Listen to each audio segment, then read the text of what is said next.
যেহেতু আমরা if else if এবং এলস এর সিনট্যাক্সটা শিখে নিয়েছি, এবার ইফ এলস ব্যবহার করে অনেকগুলো প্রোগ্রাম আমরা চাইলে করতে পারি। তো এ পর্যায়ে যেমনটা বলেছি যে প্রোগ্রামটা করব সেই প্রোগ্রামটা হচ্ছে ইভেন এবং অড কিভাবে বের করতে হয়।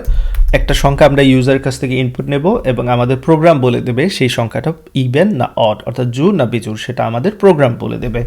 তো ইউজারের কাছ থেকে একটা সংখ্যা যেহেতু নিতে হবে, তাহলে এখানে আমি নাম্বার নামক ভেরিয়েবল ডিক্লেয়ার করব। ভেরিয়েবল ডিক্লেয়ার করার জন্য অবশ্যই শুরুর দিকে বার দিতে হবে, নাম্বার অ্যান্ড তার ডাটা টাইপ দিতে হবে। এখানে আমি ইন্টিজার দিলাম।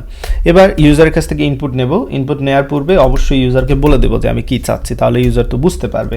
আমি বলে দিচ্ছি enter any integer, enter any integer, যে কোনো একটা পূর্ণ সংখ্যা দেওয়ার কথা বললাম ইউজারকে। ইউজার সেই পূর্ণ সংখ্যাটা দিলে আমি স্ক্যানের মাধ্যমে নিতে পারবো। নিয়ে কার মধ্যে রাখবো সেইটাকে, সেই ভ্যালুটাকে আমি নাম্বার ভেরিয়েবলের মধ্যে রাখবো। That's it.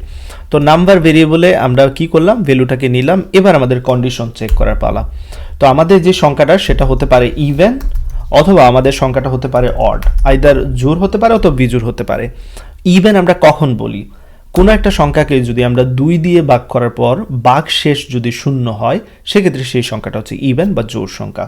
তো সেই জন্য আমার কন্ডিশনটা লিখতে হবে ইফ যদি আমাদের যে নাম্বারটা রয়েছে সেই নাম্বারকে 2 দ্বারা ভাগ করার পর ভাগ শেষ যদি কি হয়, 0 হয়, সেক্ষেত্রে আমরা বলতে পারবো যে আমাদের সংখ্যাটা হচ্ছে even. So format dot printf এবং এইখানে বলে দিচ্ছি ইভেন। That's it. আর যদি ইভেন না হয়, ডেফিনেটলি আমাদের সংখ্যাটা তাহলে কি হবে, অড হবে। সেক্ষেত্রে আমরা এলস এর মধ্যে বলে দিতে পারি যেটা অড। ফরম্যাট ডট প্রিন্টএফ, এখানে আমি অডটাকে জাস্ট প্রিন্ট করে দিচ্ছি। That's it.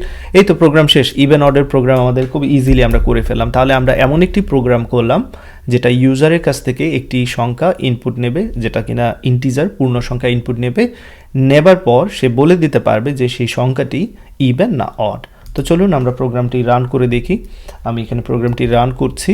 এখানে এন্টার এনি ইন্টিজার বলছে, যে কোনো একটা ইন্টিজার দেওয়ার জন্য আমি এখানে 5 দিলাম। দেখতে পাচ্ছেন এখানে অড লেখা চলে এসেছে।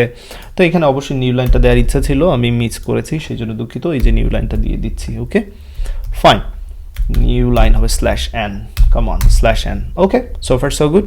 এবার আবার আমি প্রোগ্রামটাকে রান করব। এবার আমি যদি ইভেন কোনো সংখ্যা দেই, অর্থাৎ 10, যেটা আমরা জানি ইভেন, এবার দেখতে পাচ্ছেন ইভেন দেখাচ্ছে পারফেক্টলি। ওকে, সো ফার সো গুড। আশা করি এইখান থেকে আবারও ইফ এলস এর ব্যবহারটা আপনারা ভালোভাবে বুঝতে পেরেছেন।